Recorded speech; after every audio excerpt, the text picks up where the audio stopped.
දෙකලවර විවෘත නලයක ධ්වනි තරංග ප්‍රවේගය අභ්‍යන්තරයේ ධ්වනි තරංග ප්‍රවේගය තප්පරයට මීටර 300ක් වේ. මෙම නලයේ දිග සෙන්ටිමීටර් 100ක් නම් නැත්නම් මීටර 1ක් නම් මෙම නලය තුල ගොඩනැගෙන මූලික අවස්ථාවේ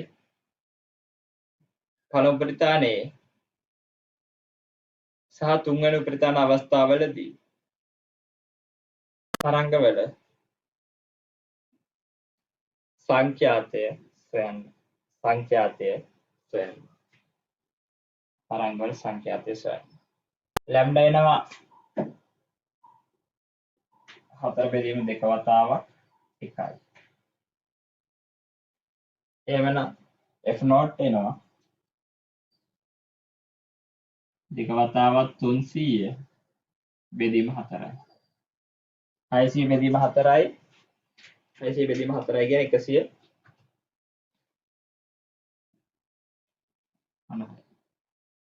හර්ට්ස් 150යි. ඊළඟ අවස්ථාවේදී එක දෙගුණ එනවා 300යි.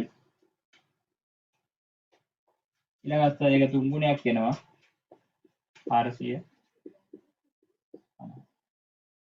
මේක දාලා යන් ටික අවස්ථා තුනට මීටර එක ආදේශ කරන්න තියෙන්නේ මෙතන එච්චරයි. 4/2 දැන් ඩෙල්ටා ආදේශ කරන්න 1 v කියන්නේ 300යි 4/2 ඒතර 150. නලවල දෙකලවර ආන්ත දෝෂය. නලවල දෙකලවර ආන්ත දෝෂය. මොකක්ද මේ ආන්ත දෝෂය කියලා කියන්නේ? ඔයගොල්ලෝ මිනුම් උපකරණ පාඩමේදී ඉගෙන ගත්ත දෝෂ කියලා දෙයක්. මිනුම් උපකරණ පාඩමේදී ඉගෙන ගත්ත දෝෂ කියලා දෙයක්. ඒකෙදි දෝෂයක් කියලා කියන්නේ මොකද්ද? මොකක් හරි වැරදි මිම්මක් කියන එක. දැන් මෙතනදී අපි ගන්න මේ නලවල මං කිව්වා හරියටම මූලිකයේ හැඩේ ඇතුලේ තියෙන්නේ නැහැ කියලා. මම දා ප්‍රැක්ටිකල් එක කරනවිල කිව්වා හරියටම මූලිකය ඇතුලේ තියෙන්නේ නැහැ. මෙන්න මේ වගේ නලය ඇතුලේ එක කෙලවරක් වහපු එකක් අපි සලකමු මුලින්ම. මේකේ මූලික හැඩතලය මෙහෙම ඇති වෙනවා නම් මොකද වෙන්නේ? මම කිව්වා එහෙම නලය මෙච්චරක් තියෙනවා නම් නලය තියෙන මෙතෙන් එනකම්. නමුත් සමහර විට මේ මූලිකයේ මේ තරංග ආයාමයෙන් 4 කියන කොටස ඇත්තටම ඇති වෙන්නේ මෙන්න මේ විදිහට. චුට්ටක් මේ නලයෙන් එළියට පැනපු තැනක වෙන්න පුළුවන්. 4න් 1 ප්‍රමාණය එන්නේ මෙන්න මේ නලයෙන් එළියට පැනපු දිගක වෙන්න පුළුවන්. එහෙනම් වුණාම මොකද වෙන්නේ? මම ඒක දාගන්නවා ආන්ත දෝෂයක් කියලා මම ඒක E කියලා නම් කරනවා. එතකොට නලයේ දිග L වෙනවා. ආන්ත දෝෂයේ E වෙනවා. L ධන E ප්‍රමාණයකට තමයි මේ ලැම්ඩා බෙදීම 4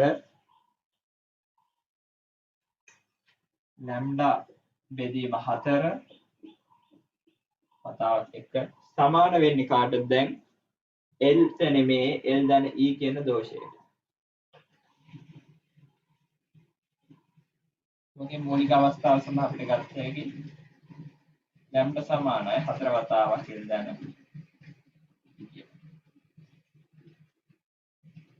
හරි. ඔන්න විදි සම්බන්ධයක්. ඒ වගේම අපිට තව සම්බන්ධතාවයක් ගන්න හැකි කවුරු සඳහාද? මෙන්න මේ වගේ දෙකලවරම විවෘත නලයක් ගත්තොත් එයාගේ හැඩතලයේ මූලික හැඩතලය ගත්තොත් මෙයාගේ මූලිකය මේ තියෙන්නේ දෙකලවර විවෘත නලයේ මූලිකය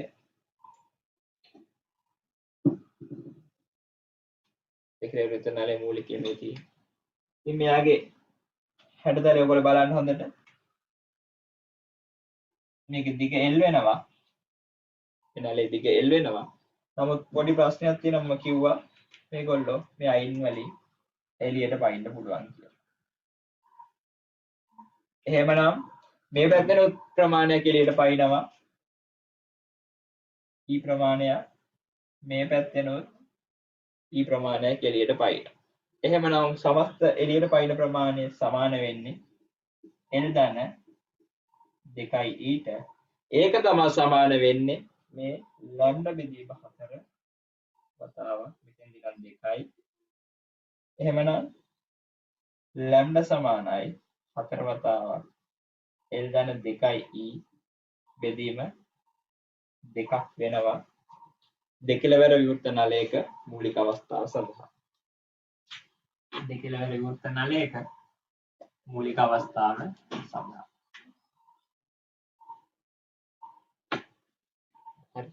ඔන්න ඔය විදිහට අපිට ලබා ගන්න පුළුවන්. දාගන්න ලියා ගන්න. නලයක ස්ථාවර තරංග ගොඩනැගීමේදී නලයක ස්ථාවර තරංග ගොඩනැගීමේදී එම නලය තුළ පවතින්නේ වාත අංශු වන අතර මේවා ඉවතට ගමන් කිරීම නිසා ප්‍රස්පන්දය නිවැරදිවම නලයේ කට අසල සිදුවන වායයි සැලකිය නොහැකිය. මේ නිසා තරංගායාමයේ ලිවීමේදී එය නලයේ දිග ඇසුරෙන් පමණක් ලබා ගැනීම දෝෂ සහගත වේ. නලයේ දිග ඇසුරෙන් පමණක් ලබා ගැනීම දෝෂ සහගත වේ. එනම ලියා ගන්න. එක් කෙලවරක් සංයුත නලයක් සඳහා පහත් සමීකරණය ලබාගත හැකිය. එක් කෙලවරක් සංයුත නලයක් සඳහා මූලික අවස්ථාවේදී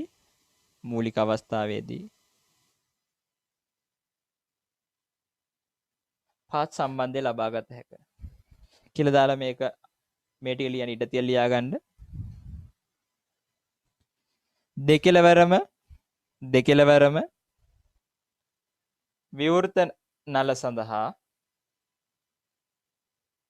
මූලික අවස්ථාවේදී පහත සම්බන්ධය ලබාගත හැකිය. මේක දාගන්න. මුලින්ම කතා කළේ එක්කෝ කෙලවරක් වහලා එහෙම නැත්නම් දෙකලවර විවෘත කරලා කොහොමද පාවිච්චි කරන්න කියලා. අපි ප්‍රැක්ටිකල් වලදී මේ විදිහට නියතව එක කෙලවරක් වහගෙන නැත්නම් දෙකලවර විවෘත කරගෙන අපිට කිසිම ප්‍රැක්ටිකල් එකක් හරියට කරන්න බෑ. හේතුව තමයි ඔයගොල්ලෝ දැක්ක එදා මම ප්‍රැක්ටිකල් එක කරද්දී මොකද්ද කළේ? වතුර එකක දැම්මා මම එදා භාවිතා කරපු ඇටවුම මම වතුර භාජනයක් එක්ක තමයි පාවිච්චි කළේ. ඒ වතුර භාජනය පාවිච්චි කළේ මොකටද? මම එදා පාවිච්චි කළේ මොකටද? මම ඒක පාවිච්චි කළේ මම ඒ යොදාගත්ත බටේ එක පැත්තක කට වහගන්න. මොකද අපි භාවිතා කරන්නේ දිග නියත නැති බටයක්. මොකද හේතුව තමයි ඒකට ප්‍රැක්ටිකල් වලදී අපිට හැමතිස්සෙම භාවිතා කරන්න වෙන්නේ දිග නියත නැති බට. දිග නියත බටයක් අපි පාවිච්චි කළොත් එහෙම අපි ළඟ තියෙන සරසුල් වලින් එයාව අනුනාද කරගන්න බැරුව යනවා. මොකද අපි ඒ මොහොතේදී ලබා ගන්න ඒ නලයේ මාන අණුව ඒ නලයේ ස්වභාවික කම්පන සංඛ්‍යාතය වෙනස් වෙනවා නලය ඇතුලේ. ඉතින් ඒ නිසා අපි අනිවාර්යයෙන්ම දිග නියත නැති නල කියන ඒවා තමයි පාවිච්චි කරන්න ඕනේ ප්‍රැක්ටිකල් වලට. ඉතින් ඒක අපි ප්‍රැක්ටිකල් එකේදී යොදාගත්තේ කොහොමද? මේ වගේ වාජනේ අරගෙන වාජනයේට මම පිරේවා වතුර පුරවල මේකට තමයි මම දාගත්තේ නලය. ඉතින් දැන් මේ නලය මේ ජලය තුල එහා මෙහා ගෙනියන්න පුළුවන් උඩට පහළ. ඒ උඩට පහළට ගෙනියද්දි මොකද වුනේ? නලයේ උස වෙනස් වෙනවා. නලයේ උස මොකක් හරි අවස්ථාවකදී අපිට අනුනාද අවස්ථාවක් ඇහෙන අවස්ථාවේදී අපි දැන් සරසුලක් අරගෙන ඉවල්ලා මොකක් හරි එක සරසුලක් අරගෙන මේක හිතන්නකො හර්ට්ස් 150යි කියලා. මෙම හර්ට්ස් 150 සරසුල අරගෙන ඉවර වෙලා 150 හර්ට්ස් සරසුල අරගෙන මෙයා මේ විදිහට බස්සලි වෙලා වතුරයකට එහා මෙහා කරලා බලනවා අපිට අනුනාද අවස්ථාවක් ඇහෙනවද කියලා. සද්ද වැඩිපුර ඇහෙන අවස්ථාවක් බලනවා. ඉතින් එහෙම වැඩිපුර ඇහෙන අවස්ථාවක් ආවොත් එහෙම අපිට අග්ගාල එතන නවත්තගෙන ඒ අවස්ථාවේදී දිගේ පාඨාංකයත් එක්ක සංඛ්‍යාතය මාක් කරගෙන අපි කරන ප්‍රැක්ටිකල් එක ගැන කතා කළා. හරි. ඉතින් අන්නේ ඒක තමයි මම කියන්න යන්නේ. ඒක පොඩ්ඩක් දාගමු නෝට් ඩවුන් කරගමු. අපි නෝට් ඩවුන් කළේ නැහැ. ඒක හන්ද අපි ලියාගමු. ලියාගන්න සාමාන්‍යයෙන් දැන් අපි මුලින්ම කතා කළේ කොහොමද? අපි මුලින්ම කතා කළේ දිග නියතව තියෙන එක්කෝ එක පැත්තක් වහපු නැත්නම් දෙපැත්තම ඇරපු නල ගැන. හරි. ලියාගන්න. සාමාන්‍යයෙන්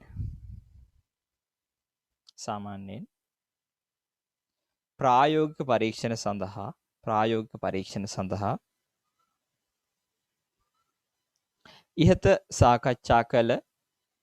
ඉහත සාකච්ඡා කළ එක් කෙලවරක් විවෘත හෝ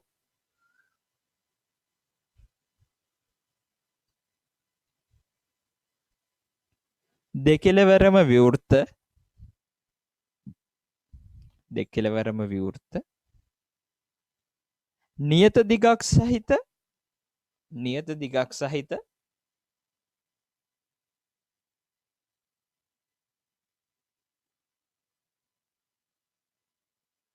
අනුනාද නල භාවිතා කළ නොහැකි වේ.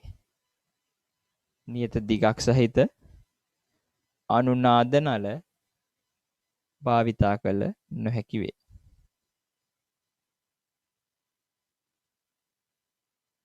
මක් නිසාදයත් වෙනම ලියාගන්න. මක් නිසාදයත්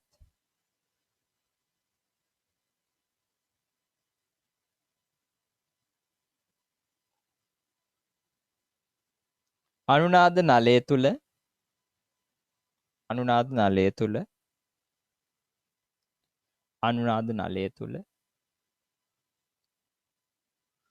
පවතින ස්වභාවික සංඛ්‍යාතය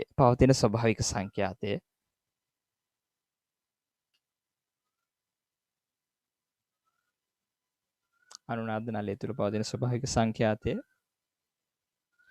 සරසුලෙහි කම්පන සංඛ්‍යාතයට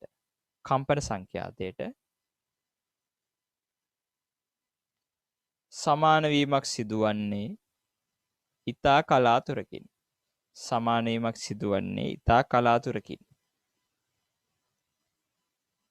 වීමක් සිදුවන්නේ ඉතා කලාතුරකින්.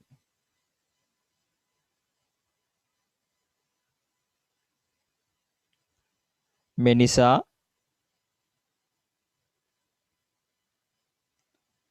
දිග නියත නල යොදා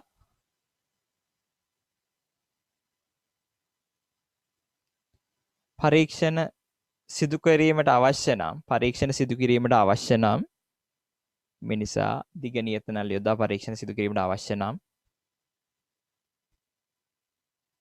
එය සිදු කළ හැක්කේ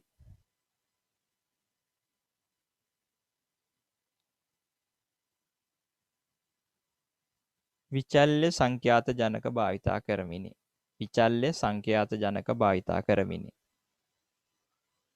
නැත්නම් සංඛ්‍යාත ජනක භාවිතා කරමිනි.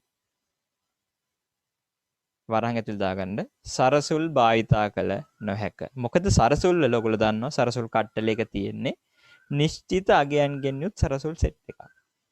නමුත් අපි පෙරවිලා හරි දිග නියත නලයක් ගත්තොත් එහෙම ඒ ප්‍රැක්ටිකල් එක අපිට කරන්න බැහැ සාමාන්‍ය සරසුලක් භාවිතා කළා. මොකද ඒ සරසුලෙන් අපිට අවශ්‍ය විදිහට අනුනාද අවස්ථාවක් ඒ දිග නියත බටේට ගන්න බැහැ. ඒතකොට අර මම පාවිච්චි කළා වගේ. මතකද මම පාවිච්චි කළේ ෆෝන් එකේ ටෝන් ජෙනරේටර් කියලා තියෙනවා එකක්. ඒකෙන් අපිට පුළුවන් විවිධ ෆ්‍රීකවන්සි වල එකේ කියන්නේ ෆ්‍රීකවන්සි දැන් 230 230 232 233 මේ විදිහට එක ළඟ ෆ්‍රීකවන්සි කැමති ගානක් වැඩි කරගෙන යන්න පුළුවන්. ඒ නිසා අන්න ඒ වගේ හොඳ ටෝන් ජෙනරේටර් එකක් තියෙනවා නම් අපිට සාමාන්‍ය ලැබ් එකේ අපි එහෙම එකක් පාවිච්චි කරන්නේ නැහැ. අපි සාමාන්‍යයෙන් මේ ප්‍රැක්ටිකල් එක අපිට A level syllabus එකේ කරන්න තියෙන්නේ සරසුල් භාවිතා කරලා. ඉතින් සරසුල් භාවිතා කරලා අපිට මේ ප්‍රැක්ටිකල් එක කරන්න බෑ දිග නියත සරසුල් මේ දිග නියත නල තිබුණොත් එහෙම. ඒ නිසා අපි මේ ප්‍රැක්ටිකල් එක කරද්දී භාවිතා කරන්නේ දිග නියත නොවන නල. ඒ කියන්නේ මේ වගේ දෙයක්. දිග නියත නොවන නලයක් කියන්නේ දැන් මේ සිරින්ජය ගත්තොත් එහෙම සිරින්ජේ මිනිහ තුඩ කෑල්ල ගැන හිතන්න නැතුව බලන්න මට පුළුවන් මේ සිරින්ජේ මේ පහළට ආදීදී මෙතන ඇතුලේ තියෙන වාත කඳ ගැන හිතන්න. ඇතුලේ තියෙන වාත කඳ ලොකු වෙනවා. පේනවද? ඇතුලේ තියෙන වාත කඳ ලොකු වෙනවා මේ. අන්න ඒ විදිහට මට පුළුවන් නේද? මෙන්න මේ විදිහට බලන්න මේ විදිහට ඇදලි වෙලා අපිට පුළුවන් ඇතුලේ තියෙන වාත කඳ ලොක් කරන්න. එතකොට අපිට මොකක් හරි මේකෙන් ප්‍රයෝජනයක් ගන්න පුළුවන් වෙයි. ඒ වගේම මම තව උපක්‍රමයක් භාවිතා කළා ප්‍රැක්ටිකල් එක කරද්දී. ඒ තමයි ජලයට දාලි වෙරලා ජලය තුල මං කිව්වා එහා මෙහා ගෙනියන්න පුළුවන්, ගිල්වන්න පුළුවන්. ඒ ගිල්වීම මගින් අපිට පුළුවන් නලයේ වාත කඳේ දිග වෙනස් කරගන්න. මේ අවස්ථා දෙක මගින් අපිට මේ ප්‍රැක්ටිකල් එක කොහොම පහසුවෙන් ඵලදායී විදිහට ගන්න පුළුවන් අවසානය. ඉතින් අනිවාර්යයෙන්ම දිග නියත නොවන නල තමයි මේ ලෙවල් මට්ටමේ ප්‍රැක්ටිකල් වලදී අපි පාවිච්චි කරන්නේ. ඒක හොඳට මතක තියාගන්න. හරි.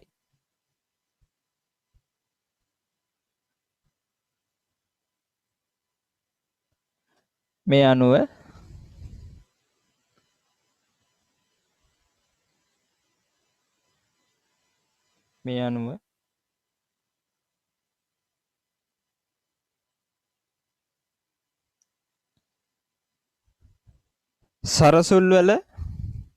සරසුල් වල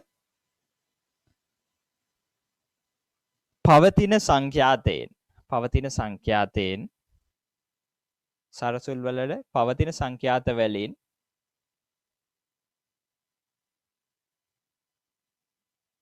නල තුල වායු කඳ නල තුල වාත කඳ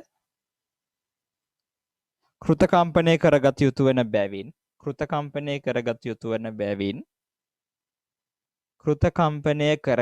වන බැවින්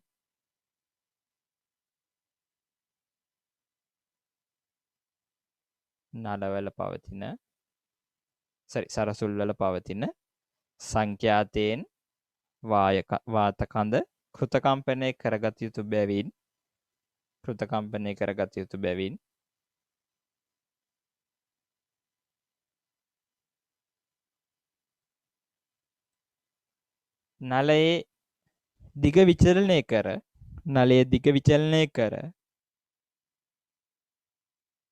නලයේ දිග විචලනය කර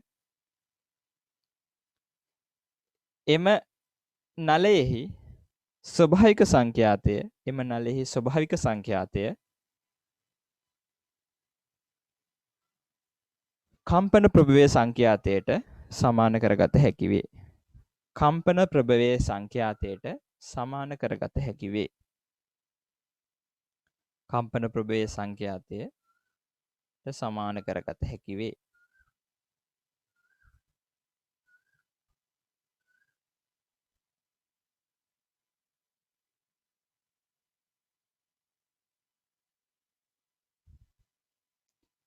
මේක පොඩියට ඇඳගන්න මේ ඇටවුම්.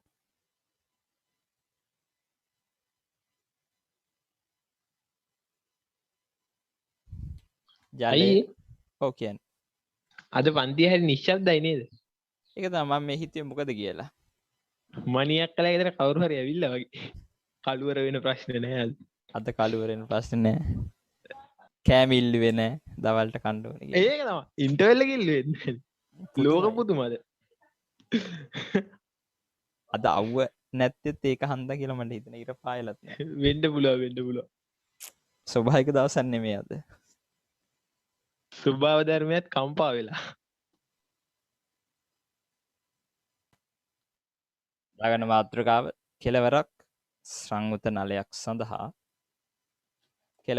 කෙලවරක් සංයුත නලයක් සඳහා සාධාරණ ප්‍රකාශනයක් ලබා ගැනීම. මෙන්න මේ විදිහේ නලයක් තියෙනවා. ඒ නලය තුල කොහොමද තරංග රටා ඇති වෙන්නේ? මූලිකය ওই විදිහට පළමු පරිතාණයේ දෙවන පරිතාණයේ ওই විදිහට තරංග රටාව ඇති වෙනවා. හරි. ඉතින් මේක කොහොමද එන්නේ?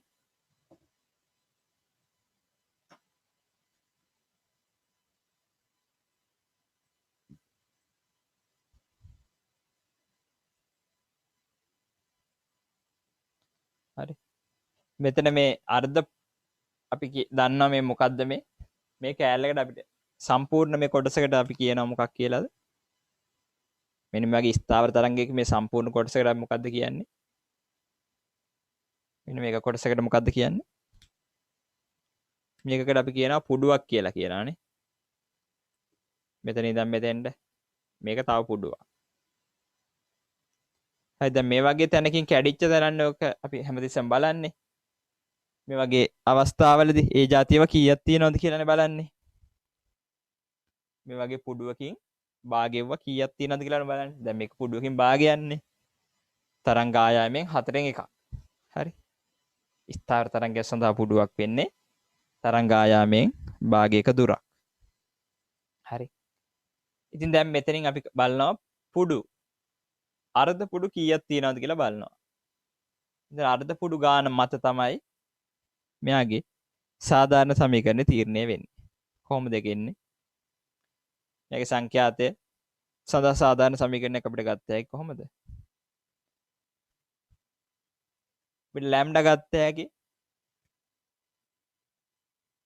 මෙයාගේ දිග L නම් ඉතින් මෙතන දිග L නම් ලැම්ඩා බෙදීම 4. ඒක මෙයාගේ පුඩු කීයක් හරි තියෙනවනම් පුඩු කීයක් හරි ඇති වෙනවනම් ඒ පුඩු ගාන එන්නම් අර්ධ පුඩු කීයක් හරි ඇති වෙනවනම් අර්ධ පුඩු ගාන එන්නම් අපිට පුළුවන් ලැම්ඩා බෙදීම 4 n ගෙන් වැඩි කරලා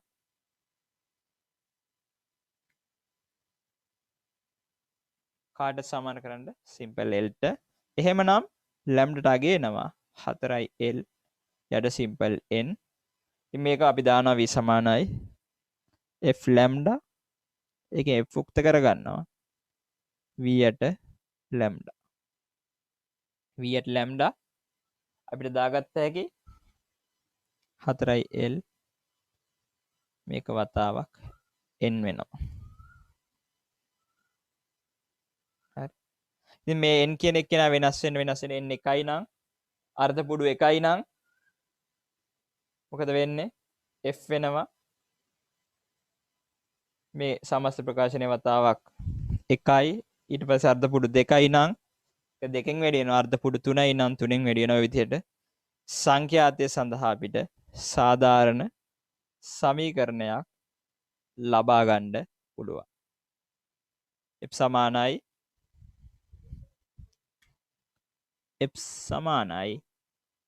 n වතාවක් v බෙදීම 4යි l.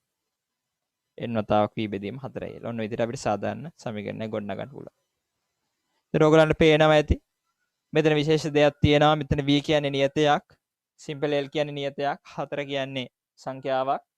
එහෙමනම් f කියන්නේ මේ සිම්පල් n ට අනුලෝමව සමානුපාතික දෙයක්. f අනුලෝමයි සිම්පල් n ට. එතකොට අපිට තේරුම් ගන්න පුළුවන් දේ තමයි එක් කෙලවරක්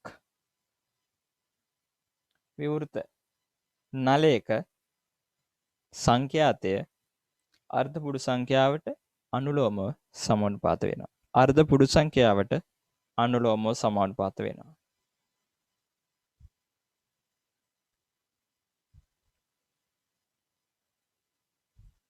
හරි. දාගන්න එක් කෙලවරක් සංයුත නලයක අර්ධ පුඩු n සංඛ්‍යාවක් ඇතිවන්නේ නම් අර්ධ පුඩු n සංඛ්‍යාවක් ඇතිවන්නේ නම් අර්ධ පුඩු n සංඛ්‍යාවක් ඇතිවන්නේ නම් අර්ධ පුඩු සිම්පල් n සංඛ්‍යාවක් ඇතිවන්නේ නම් ඒ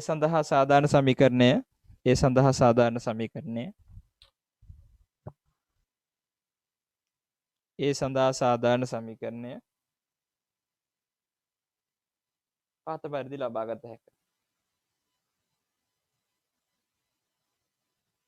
පහත පරිදි ලබාගත හැකිය. දාගන්න.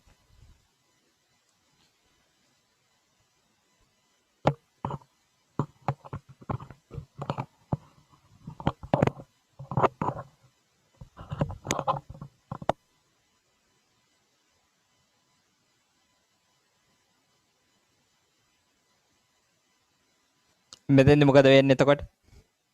මූලිකයේ පළමු ප්‍රත්‍යානේ දෙවන ප්‍රත්‍යානයට යද්දී කවද වෙනස් කරන්න ඕනේ දිග නියතනාලයක නම් දිග නියතනාලවල අපි සංඛ්‍යාත වෙනස් කරලා තමයි මේ අවස්ථාව ගොඩනගා ගන්න. මූලිකයේ මෙහෙම එනවා. පළමු ප්‍රත්‍යානේ මෙහෙම එනවා. ඊට පස්සේ දෙවන ප්‍රත්‍යානය ඔය විදිහට එනවා. ඔන්න ඔය විදිහට අපිට අවස්ථා තුන ගන්න පුළුවන්. මේ අවස්ථා තුනේදී වෙන්නේ මොකද්ද? මෙයාගේ සංඛ්‍යාත f0, මෙයා f1, මෙයා f2 වෙනවා. ඊට සංඛ්‍යාත වෙනස් වෙනවා. මේ l දිගටම නියතයක්. මොකද මෙයා දිග නියත නලයක්. හරි. මේක ඇඳ ගන්න ඕනේ. අපි ඇඳ ගන්න කලින් ලියා ගමු පොඩ්ඩක්. දිග නියත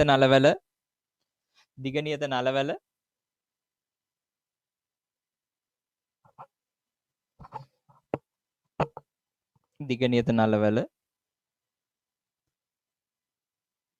නියත දිගක් පවත්වාගෙන නියත දිගක් පවත්වාගෙන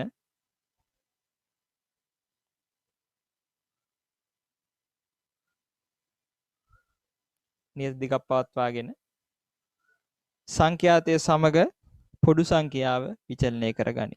සංඛ්‍යාතය සමග අර්ධ පොඩු සංඛ්‍යාව විචලනය කරගනි.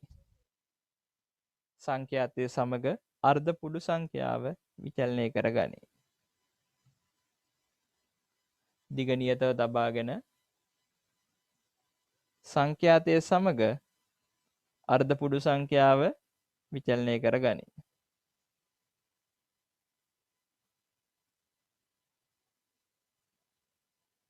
අර්ධ පුඩු සංඛ්‍යාව විචලනය කරගනි.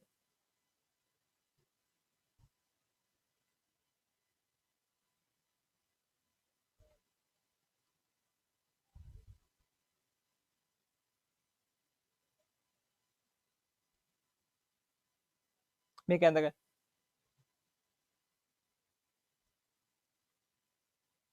මේක හරිනේ. මේක ඇඳගන්න.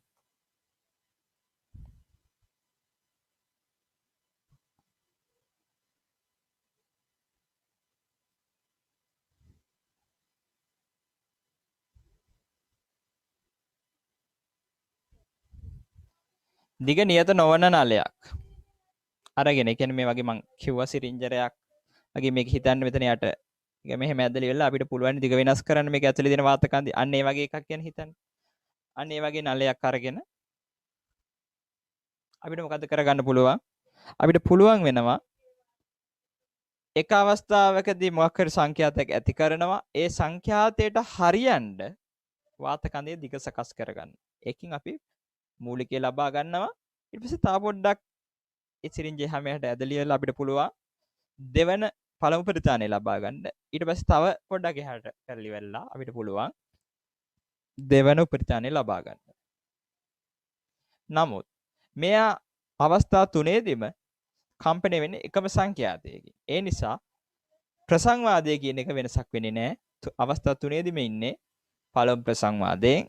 නමුත් මේගොල්ලන්ගේ අවස්ථා තුනක් නිසා මෙයාගේ පළමු ප්‍රතිතානය මූලිකයේ පළමු ප්‍රතිතානය දෙවෙනි ප්‍රතිතානය කියලා වෙනස් වෙනවා.